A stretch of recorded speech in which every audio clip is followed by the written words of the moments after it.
This video is sponsored by Paymount Online Shopping App. இதை பற்றின details தெரிஞ்சுக்கணும் டிஸ்கிரிப்ஷனில் லிங்க் இருக்குது, செக் பண்ணி பாருங்கள். இந்த வீடியோவில் நம்ம டெய்லி யூசிங் சென்டென்சஸ் பார்க்க போகிறோம்.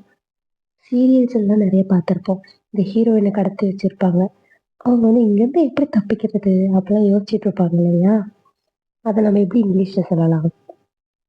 How to escape from here. How to escape from here. How to எஸ்கேப்னா இங்கே, எப்படி தப்பிப்பது. ஃப்ரம் ஹியர்னா இங்கிருந்து எப்படி தப்பிப்பது. அடுத்தது மேக்ஸிமம் அம்மாங்க குழந்தைங்க கிட்ட சினிங்கி அழுகும் போது இந்த சினுங்கிறத பற்றி நிறுத்து அப்படின்னு சொல்லுவாங்க இல்லையா? அதை ஸ்டாப் வைனிங், ஸ்டாப் வைனிங் அப்படின்னு சொல்லலாம். உங்ககிட்ட காசு, சில்லறை காசு இருக்கா, உங்ககிட்ட சில்லறை இருக்கான்னு கேட்பாங்க கடையில் போய் பொருள் வாங்குறத. அதை to you have change, to you have change அப்படின்னு கேட்கலாம். நெக்ஸ்ட்டு மொத்தம் எவ்வளோ ஆச்சு அப்படின்னு கேட்போம் இல்லையா கடையில். அதை what is the total, what is the total. இதுவே நான் மீதி காசுக்கு மிட்டாய் வாங்கிக்கிறேன் அப்படிலாம் சொல்லுவோம். கண்டிப்பாக எல்லாருமே சொல்லுவோம், மீதி காசுக்கு சாக்லேட் கொடுத்துருங்க அப்படின்னு சொல்லுவோம் இல்லையா? அதை நம்ம எப்படி சொல்லலாம்? I will get chocolate for the balance, I will get chocolate for the balance அப்படின்னு சொல்லலாம்.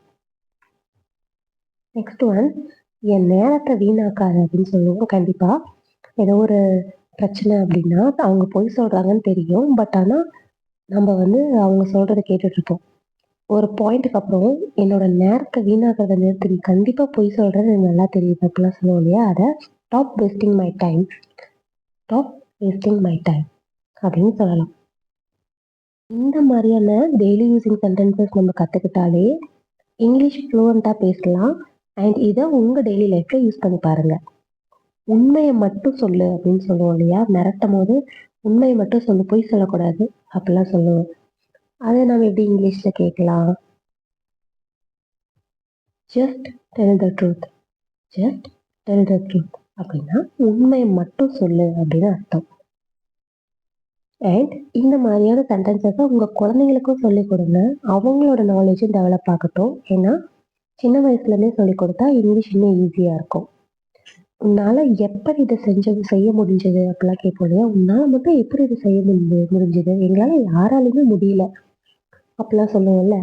அதை நம்ம எப்படி இங்கிலீஷில் கேட்கலாம் அப்படின்னா, how good you do this, how good you do this.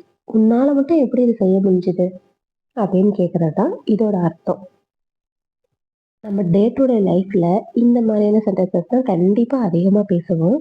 So இதெல்லாம் விடாமல் தெரிஞ்சுக்கிட்டோம் அப்படின்னா நம்ம பேசும்போது இதை சொல்லணும் அப்படின்னா ஈஸியாக இருக்கும் நமக்கு இங்கிலீஷ்.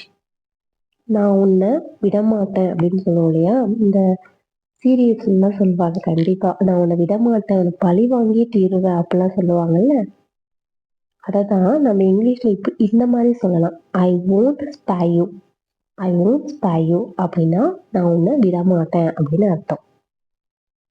நம்ம சேனலில் இதே மாதிரி டெய்லி யூசிங் சென்டென்சஸ் நிறைய போஸ்ட் பண்ணிகிட்ருக்கோம். அண்ட் அப்கமிங் வீடியோஸ்லேயே இந்த மாதிரி சென்டென்சஸ் போஸ்ட் பண்ண போகிறோம். மறக்காமல் சேனலை சப்ஸ்கிரைப் பண்ணிக்கோங்க. Stay tune for next video. இன்னும் எந்த மாதிரி வீடியோஸ் இருந்தால் உங்களுக்கு ஈஸியாக இருக்கும் கமெண்ட் பண்ணுங்கள். பாய்.